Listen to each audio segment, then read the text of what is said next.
Thank you very much for joining us this evening for our talk on supporting young people to understand and manage anxiety. My name is Mary Walker-Callaghan and I work with LifeStart Services here in Donegal. I am one of a group of people from different services across the county who are known as Parent Support Champions. I am joined this evening by another Parent Support Champion, Nuala Sharkey from Tirbonia. The Parents Support Champion project is about supporting parents by providing them with evidence-based information. And we do this through promoting key messages for parents through initiatives like this today. For more information on parenting, you can go to Parenting 24/7 or mychild.ie. The Parent Support Champions have been running these talks for a number of years. All our talks are promoted through the Donegal Parent Hub website and Facebook page. Thanks to funding through the Donegal Parent recording of all talks are now available on the parenting platform. This evening's webinar will be delivered by Laura McKitterick. Laura is a registered occupational therapist. She currently works as a clinical manager in Jigsaw Donegal. Jigsaw is the National Centre for Youth Mental Health in Ireland. Jigsaw offer free therapeutic intervention and expert mental health support both online and in person for young people aged between 12 and 25. Laura has postgraduate qualifications in clinical supervision, advanced occupational therapy and neurodiversity practice. Laura has been working with Jigsaw for 9 years and has been a clinical manager for 5 years. Laura has also experience of working in the UK in community mental health teams and in a Dublin-based child adolescent mental health service. Laura oversees clinical governance and clinical activity in Jigsaw Donegal, supervises a clinical team of 7 and holds a caseload of young people. There will be an opportunity for questions at the end of the talk, and if you can put your questions into the Q&A chat section, and we will put them to Laura on your behalf. Without further ado, I will pass you over to Laura. Thank you very much. Thanks, Mary. Hello, everyone. Good evening. How are you keeping? Thanks for coming today. As Mary said, my name's Laura, and when I sent that bio in, what bio was for a conference, so it's very long-winded, but I'm really thankful for being here today. So my role is in Jigsaw Donegal, and I suppose I'll come to a little bit more about what Jigsaw do near the end of this talk. Today, or this evening, over the next little while, we will spend a little time looking at anxiety and young people. And what I would like to cover, and hopefully by the end of this, you will have a greater understanding of what anxiety is. We'll touch on learning some strategies, how to support a young person who is experiencing anxiety, and increase awareness of our own anxiety response as well. So this may include cycles of anxiety, vicious cycles of anxiety, looking at a few techniques, and hopefully at the end we'll have some time for questions. Bearing in mind you can add your questions to the chat, and as the little chat said, just kind of be mindful of your confidentiality and protecting the young person, so maybe keeping the questions of a general nature, but if you have any specific questions you can always contact us in Jigsaw, and we'll get back to you after that. So what is anxiety? How does it manifest itself? And we spent a long time getting this video working, so I hope it works. If it doesn't, I have no other ideas, but we'll go for it, and this hopefully will explain a little bit more about anxiety and our responses to it. Once upon a time, there were cavemen and cave women. Cavemen would hunt and gather. Cave women would often do everything else around the cave. Hunting and gathering was no easy feat, so naturally, cavemen would feel the stress and anxiety of, staying alive, staying alive. Our ancestors would literally fight, flight, or freeze when they came in contact with danger. This fight, flight, freeze response is what's also known as the stress response, and is activated by the amygdala in our brain. When we perceive a threat, our amygdala fires off neurons that signal to the body to get out of danger. Handy when you're a hunter-gatherer. Also handy in keeping the human race in existence. But what happens to us nowadays when we feel in danger or under threat? Let's talk biology. Fight, flight, freeze, or F3 is the body's automatic, built-in system designed to protect us from a threat or danger. This stress response is critical to our survival from true threat or danger. But what happens when there is no real danger? Our individual perception of a situation as dangerous or threatening can trigger the stress response, even when the situation itself is not dangerous. For example, you've had a hectic day at work. The house is a mess, so you end up snapping at your partner or kids. That's fight. Or you avoid going to a party or leave early because you don't feel comfortable around unfamiliar people. That's flight. Or your mind goes blank when your boss asks you a question or during a presentation. That's freeze. Public speaking, parties, and answering questions are not dangerous, but if your alarm system is set to high alert, it will go off even in relatively harmless situations. What happens in the body when the F3 alarm is triggered? Let's spend some time looking at the range of experiences an individual may face when the stress response is triggered.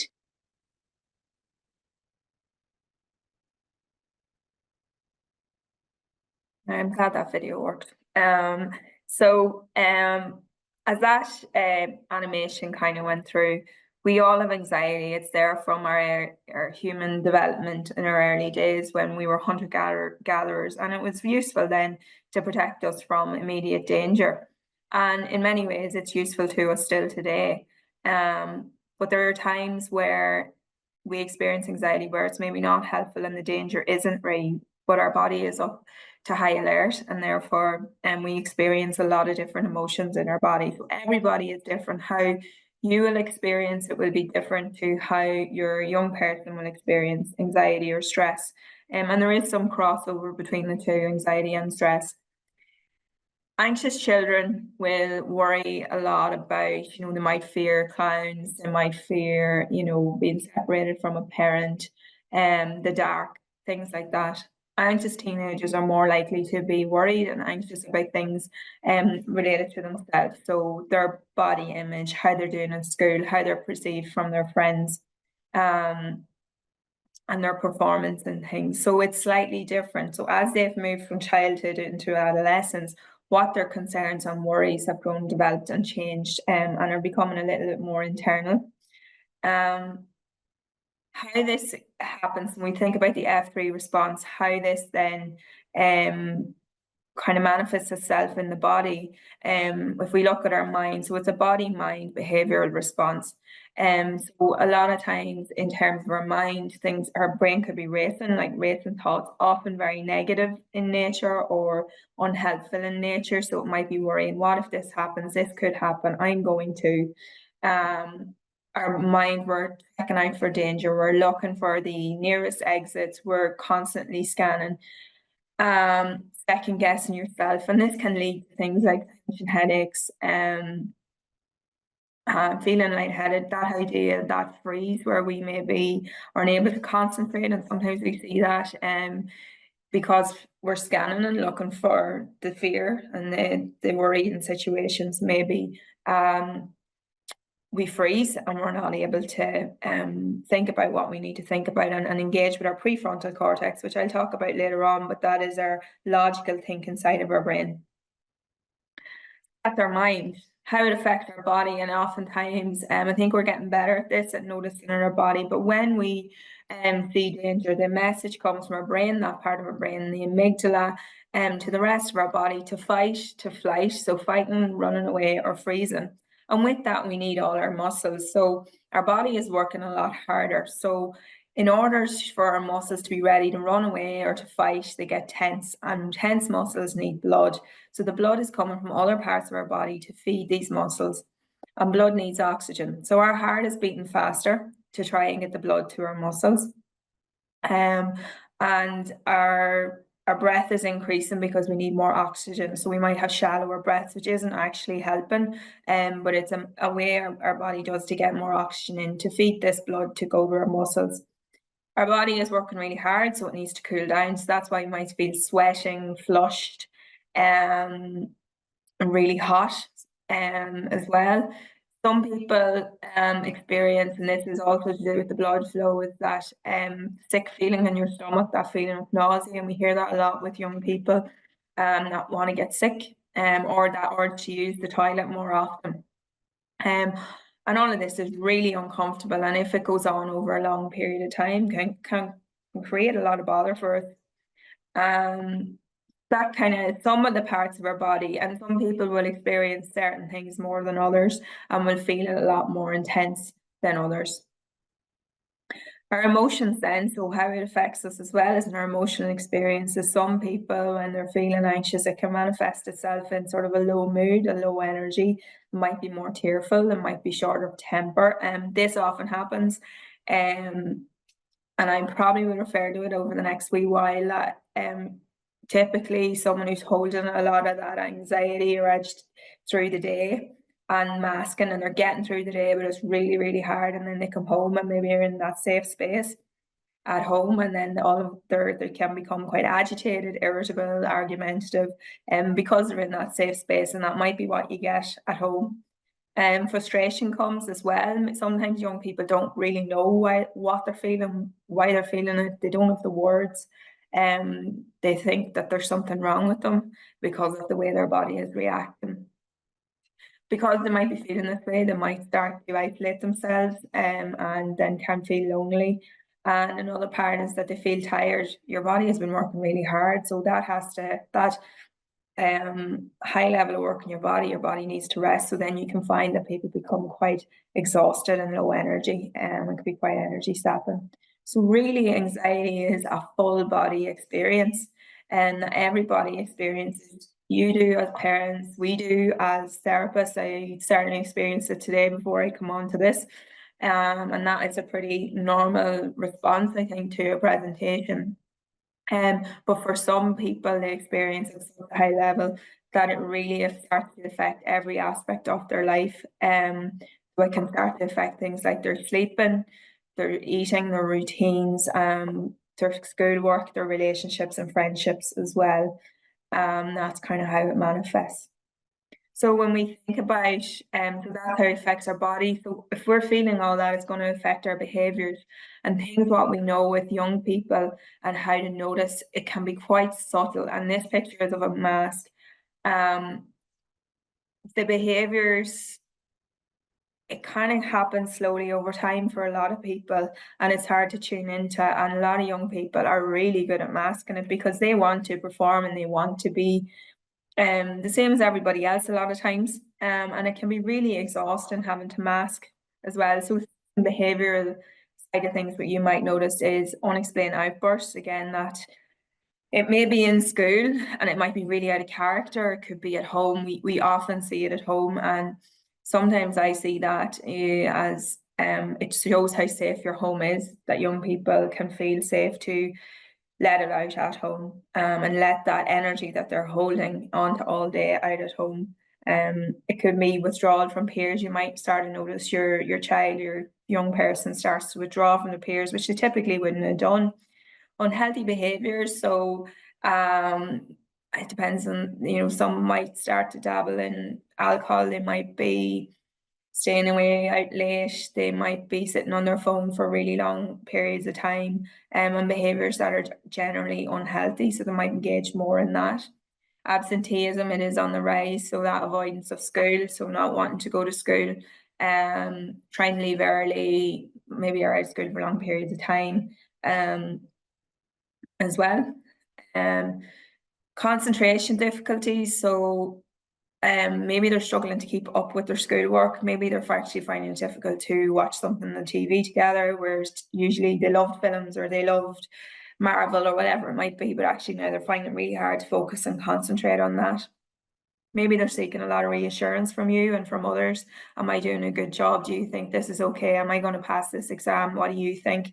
And really needing that to feel confident in themselves. And that can come with difficulty making decisions. Should I buy this? Should I not buy that? Should I go here? Should I not go there? And really needing support to make decisions. And we see this a lot of times, you know, picking courses for those, you know, 16, 17-year-olds moving into the next stage of their life. It can be really, really anxiety provoking, and this can be where it kind of comes out.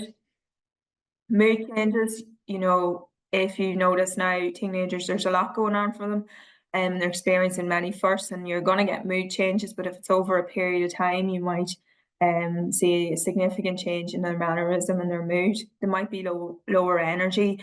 A big one is this maybe napping when they come home from school can be one. Maybe they're not as bothered about doing things that they would have usually been, or that would lead into avoiding tasks. So things maybe that they usually would do, they're starting to avoid doing. So something we see will be like personal care and stuff. So you might have a young teenage girl who a year ago used to love doing makeup and would sit for hours watching YouTube videos and doing their makeup or their skincare or whatever, and now they're getting it tight to wash their face and brush their teeth. So there might be something underneath that might be happening. So it's being aware of this, that there's a mask, they're very subtle, and everybody is different, but these could be some of the behaviours. So with all that, we have kind of had it about, and some people may be familiar, this is kind of very broadly looking at the CBT cycle. With any situation, we have a thought, we have an emotion, we have a physical sensation and a behaviour, and that ultimately has consequences that influence the next run of the cycle. This can be a vicious cycle, or this can be a really growing cycle. So a triggering situation, one that we commonly see with young people, is maybe with the whole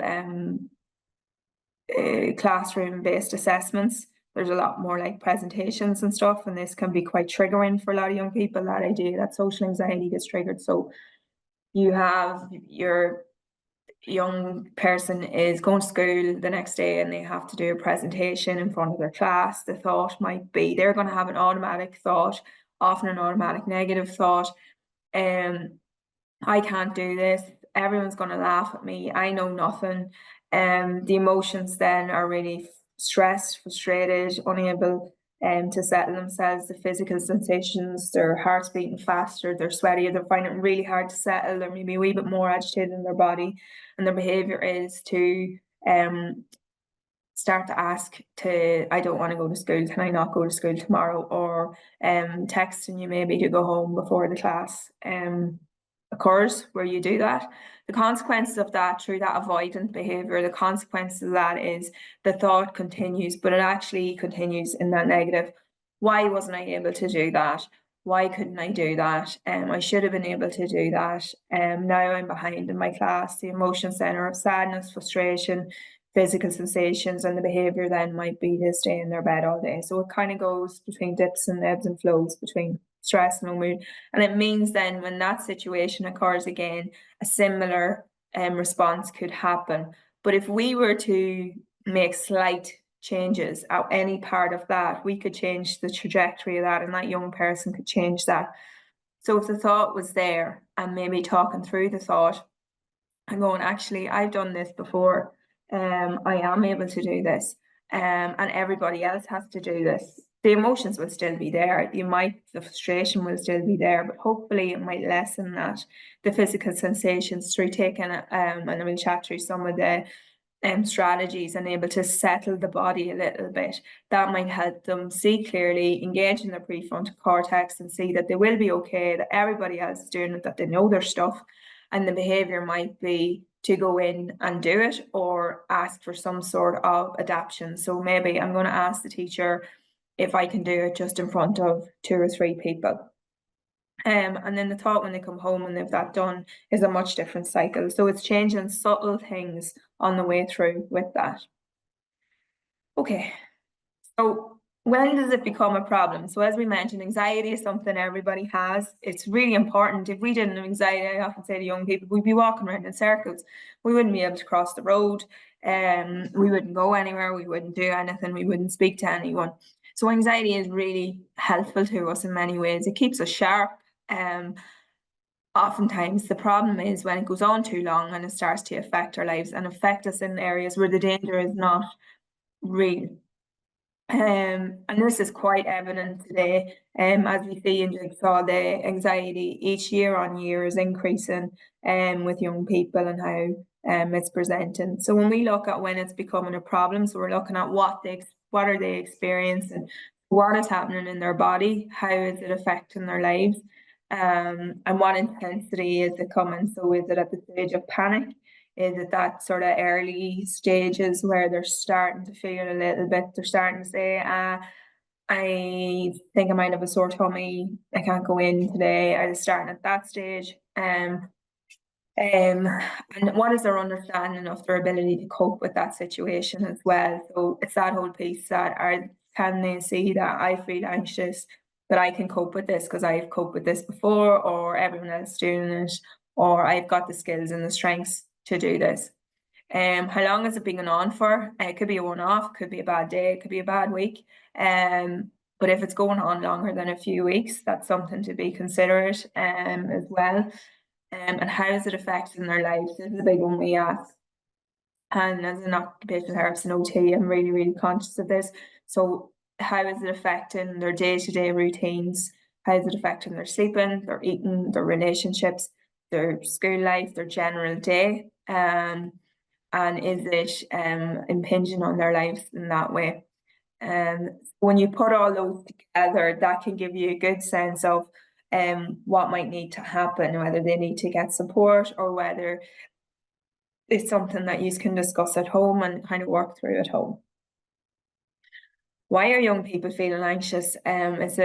It's a big question. I suppose Jigsaw did a piece of research, two massive pieces of research actually in 2012 and 2019.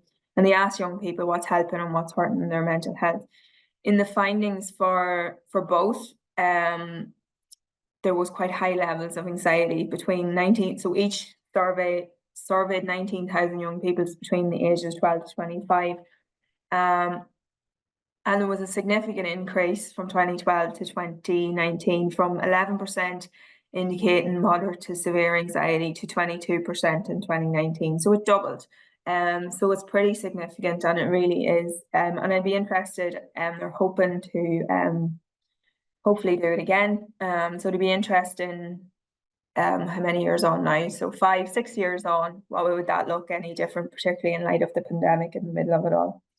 What did young people tell us back then that's hurting their mental health? So the main findings in both were things that were affecting them were things like school, exams, homework, family. So on the left, the bigger the word, the more young people said it. Homework, friendships, parents, money, work. So school, which is the biggest vocational activity for young people, is one of the things that can be the most hurtful to their mental health. That is not to say that school is bad. That is not to say that there is really helpful things with school, and young people told us that actually in many ways school helps their mental health. But it's such a vast, complex environment of school that there's parts of it that are affecting young people's mental health. So that's what they're telling us. How can it manifest? So how that might look. It can be anxiety triggered by social situations. So the friendships, a big one like we would see is young people going to the pulse for the first time. It might be speaking to people older than them can be difficult. It might be going into shops. We see that actually quite a lot, and like ordering food in restaurants as well. It can be performance-based anxiety, that perfectionism. So I need to get 90% in my test. Anything less than 90% is no good. And if they'd get under that, really focusing on the 12% they didn't get. It can be that whole performance based in terms of performing a presentation. It could be, we would have a lot of young people who say sports performance related anxiety, so doing the best they can on a football pitch, or doing the best art project that they can. Anxiety associated with specific fears or phobias, so little things like germs has been a big one. It might be fears of heights, it might be fears of cars, it might be specific to a trauma that they might have had. Anxiety that can be more general in nature, so that's your worried child, so the child that's worrying a lot, that would be kind of that general natured anxiety. And then we have experiences of panic as well, and we'll chat a little bit about panic as we go on. So these are some of the things that come up. I don't fit in here. What if everybody laughs at me? I don't know what I'm supposed to do with my life. What if I don't get the points I need? What if I mess up and let everyone down? So these are some of the just quotes that we would hear from anxious young people that attend services, and some quotes of the things that they would say. Okay, so panic. What is panic? Panic is something that does affect a lot of young people, affects a lot of people, and it can be quite debilitating. Panic can come around quite suddenly, and it can be, the best way to describe it is probably a severe, intense experience, an episode of anxiety. Panic can last for a minute, but it can also last for hours as well.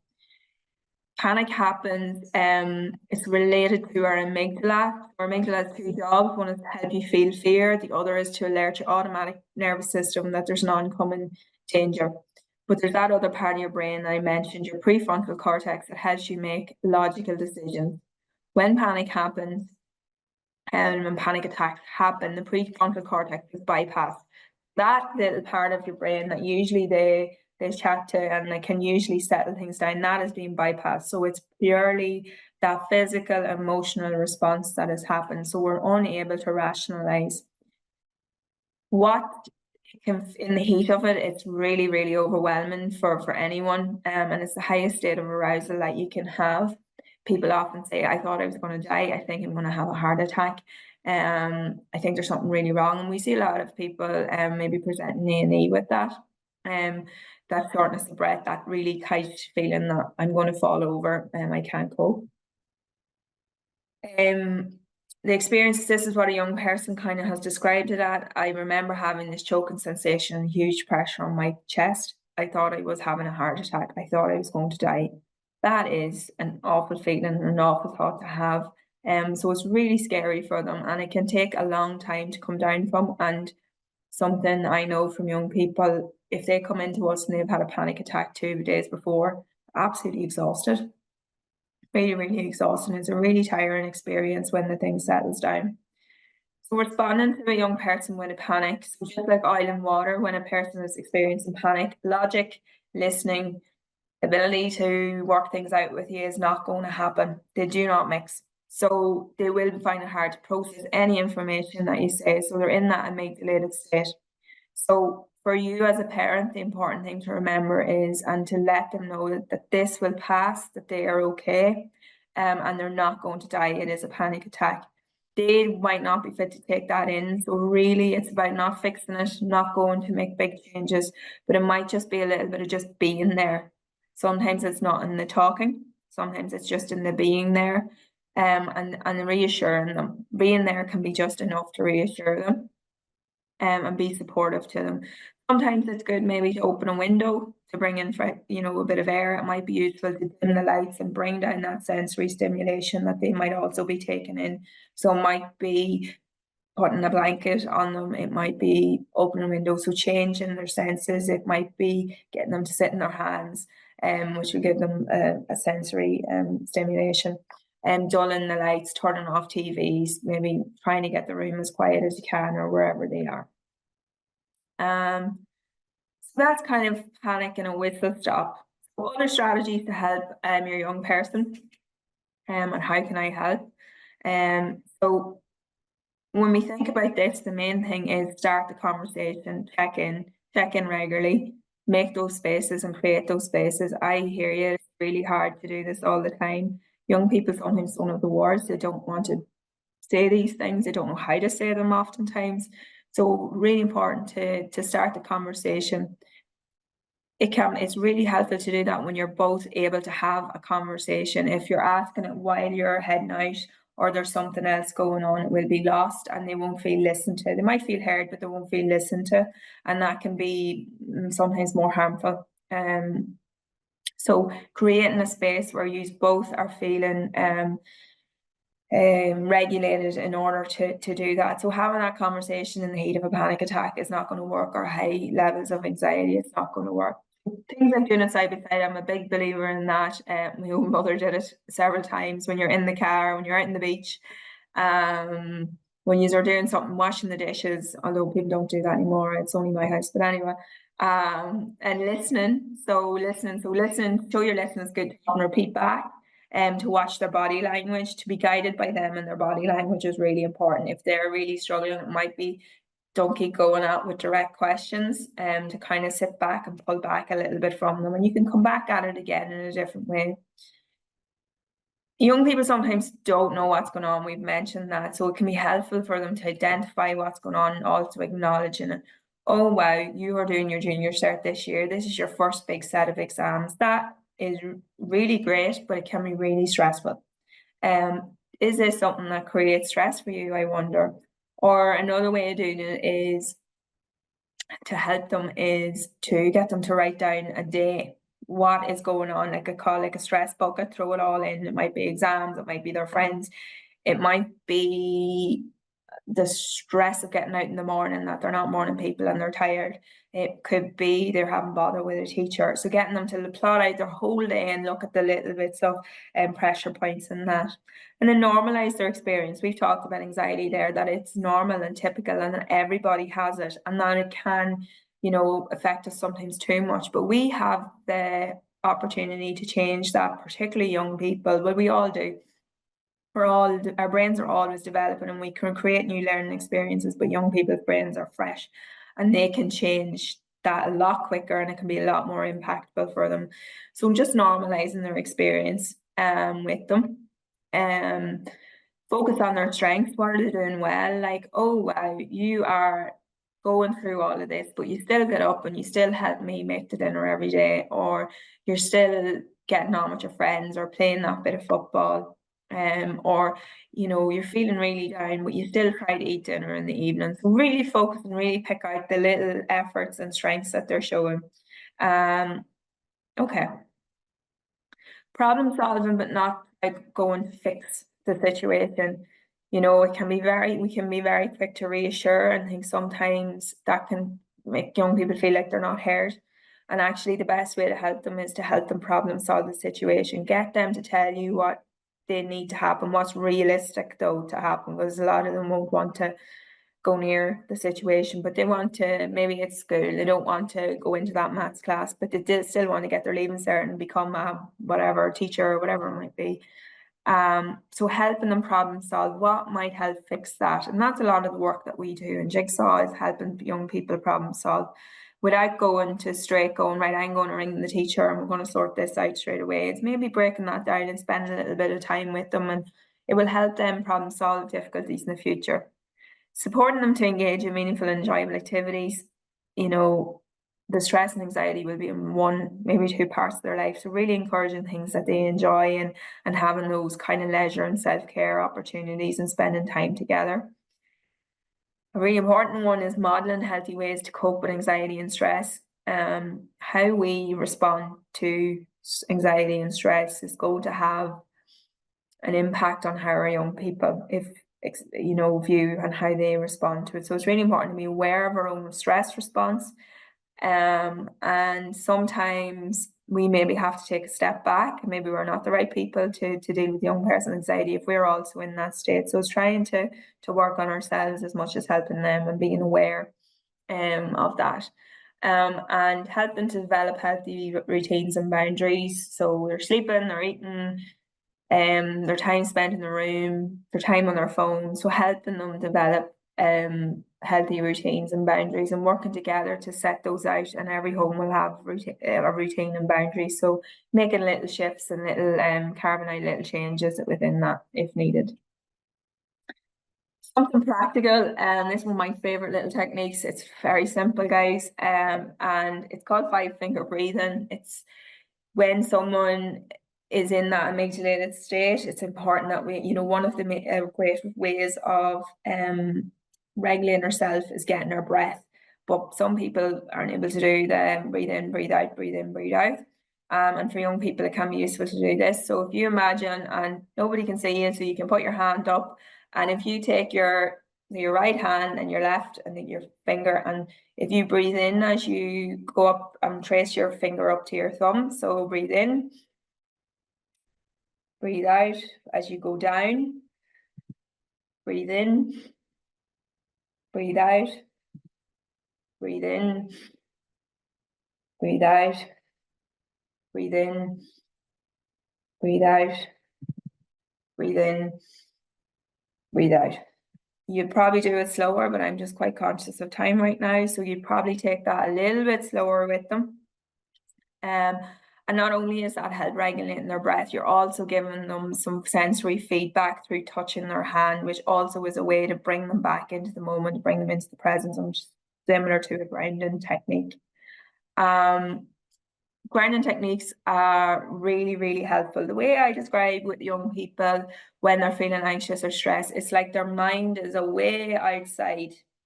It's like they can't reach it and they can't get it.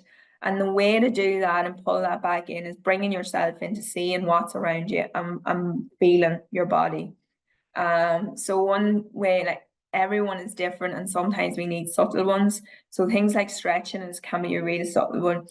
If there might be teachers in the room, but or you might have a child who stretches, they sit in their hands and they push and they stretch. That can be a really simple one in a classroom. It might be getting them to move a little bit more, or practice different stretches, and that really is helping them bring them back into the body. It also helps that tension that comes with anxiety as well. Could be stamping your feet is another one. Like, there's lots and lots, like, feel your socks on your feet, stamp your feet in the ground, feel your feet in the ground. Get a young person to describe to you, what's the texture like under your feet? Is it soft? Is it hard? Are your feet hot? Or your feet cold? Are your socks itchy or they're not? Have you got shoes on? Can you feel the laces under it? Can you not? And so getting them to describe one thing in their body. And your feet is quite an easy one, because your feet are your anchor. They're the thing that bring you back down to earth. So when your mind is up here, it is something that helps bring you back down and re-anchors you. Some of you may be familiar with 5, 4, 3, 2, 1, a well-used one.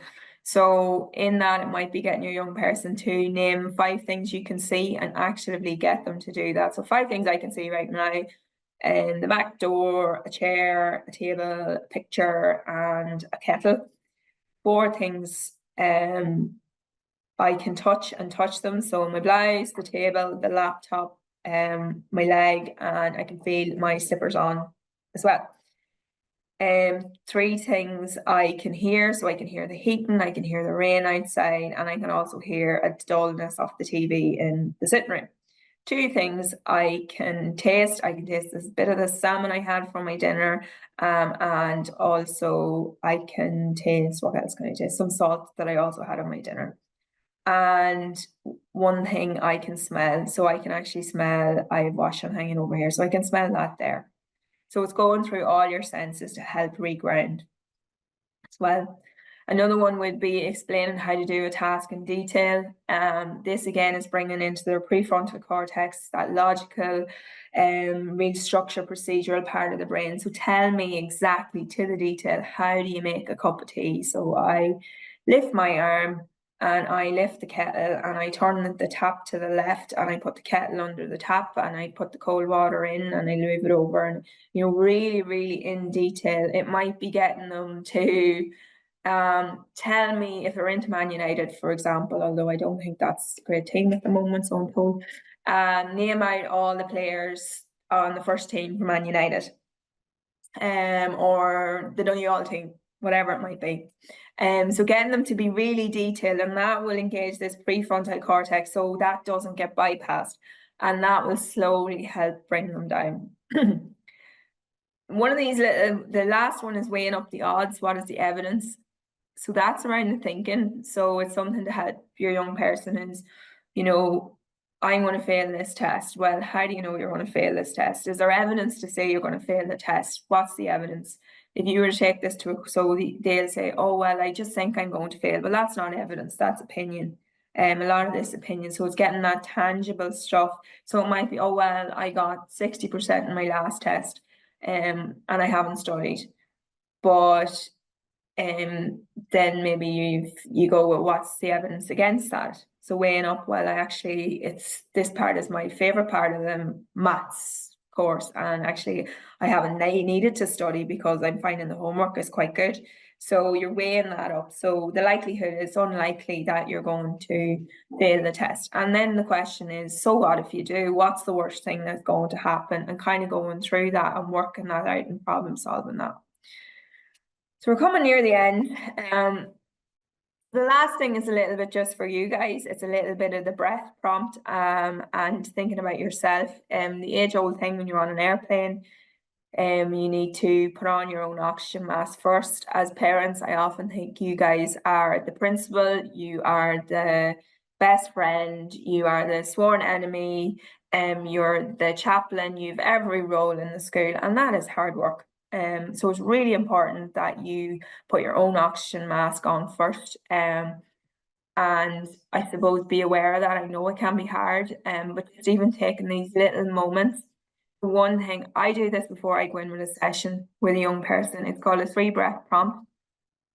Just catching yourself in the moment. So if it's before you go in to ask your teenager to clean the room or to come down to the sitting room, and you know that it might, or get up in the morning, you know you might be entering into something. So just pausing for a few seconds, bring your concentration to your breath. Inhaling through your nose and exhaling through your mouth.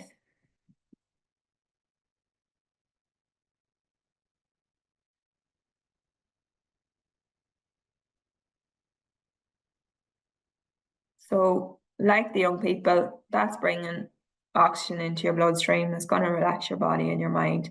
And it's a good way to ground yourself as well. And any of these techniques are useful for adults as well. The 3-breath one, it's simple. It's something I think we all can do. And even I can find I feel a lot more relaxed because my amygdala is definitely engaged right now. Yeah, and I think it kind of comes into thinking about ourselves, and sometimes it's hard to see the wood from the trees. So sometimes if you step back, you will see the forest. Trying not to get caught up in the distress that might be happening and the discomfort that's been experienced by someone else. Sometimes you might need to take a step back. Once your child is safe, physically safe, sometimes you might need to take that step back in order to gather yourself to be in a position to help them. So in order to proceed so that you're not reactive as well and are able to respond to the young person. We're all human first, and before any role, before your parent, for your colleague, for your anything else, you're a human. And we all have our own response to anxiety. So it's important to be compassionate to that, to be aware of it, be compassionate and to work on it, but not be too sore on ourselves as well. And be aware of our own fight or flight response, and think about how we respond, and whether there's little things that we could do differently. So that's sort of anxiety piece. I just wanted to give you a little bit of an overview of Jigsaw and what we do and how we do it for your own self.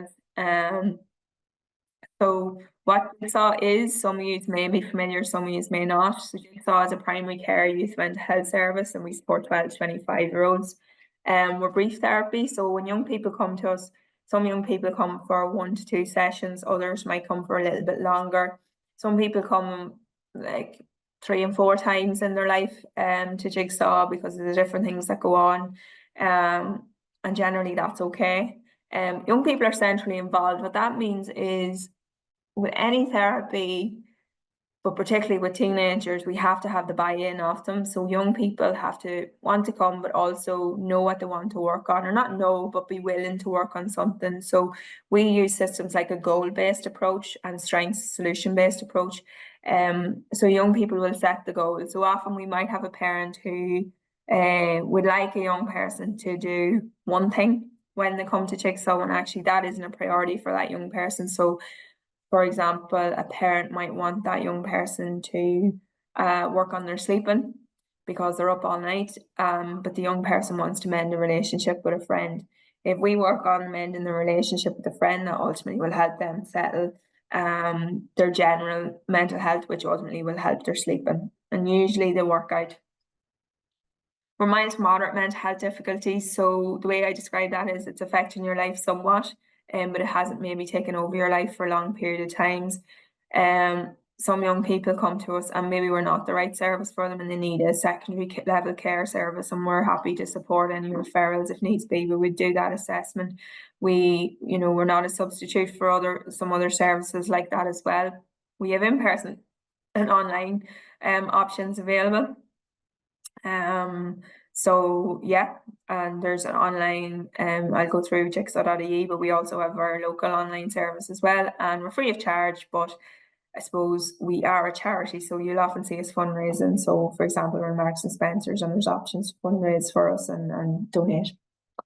How you can access Jigsaw, really important. So people who refer to Jigsaw, so young persons or parents can phone us. They can, which is a new one for Donegal, we have a web registration. So if you go on to our website and you go to the Donegal page, you can click register for Jigsaw and then someone will call you back and we'll take a few more details, and we usually will offer an appointment unless something else comes up and we might have called back or something like that, or calls in. So if you call in, we go through the same questions, and for a lot of people it ends up in an appointment or a chat with someone. Professionals refer using referral forms to professionals, and we would have a lot of GPs refer to us, services like CAMS, psychology and community services as well. And people can be signposted from our jigsaw.ie service, which you can have too. Jigsaw.ie, I think it's pretty cool, but I think I'm biased as well. So Jigsaw Live Chat is a text-based chat and emails for young people. So young people can use this anonymously. They don't need a parent's consent. For our in-person services, under 18s require consent of a parent. The live chat doesn't require that, so they can use that. It's 3 afternoon evenings per week, Mondays, Wednesdays and Thursdays, I think. And they can use that as many times as often as they like. We have group chats there as well, so each month they choose a theme on various topics, and it's moderated by professionals, and the live chat is by clinicians and professionals, the same as you would find in a Jigsaw local service. And there's lots of articles, videos and other resources, so that's created by Jigsaw clinicians for young people, parents and people who work and volunteer.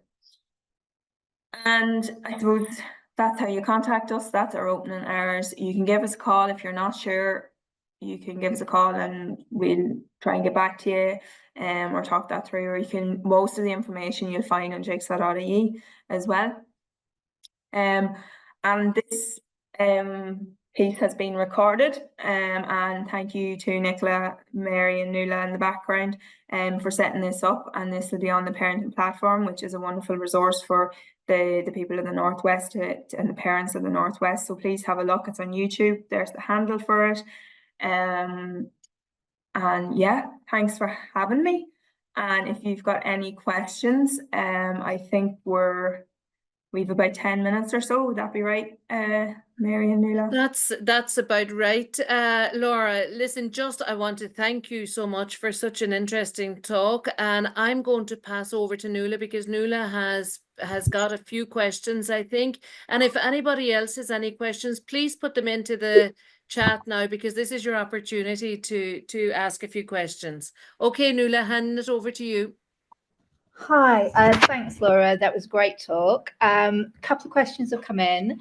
So firstly, my 13-year-old is often complaining of a sore tummy before school and is then texting me, usually from the toilets, a couple of times to come and pick them up from school.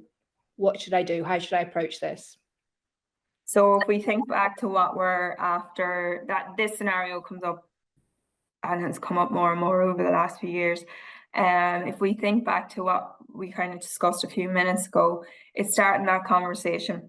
and having that conversation of what is the problem with school, and helping that, if it's school or maybe it's something else, and helping them firstly to recognize what it is. So it might be that they want to come out of school because there's a particular class. It might be because there's an issue with a friendship. It might be, if you notice, it's finding the themes and the trends. So it could be before break time, or we see with I'm just going to say young females, the day they have PE, you can find it's before that. So it's helping to identify and then start to problem solve. With anything with school, I will say it's really helpful to involve the school at the earliest possible time with that.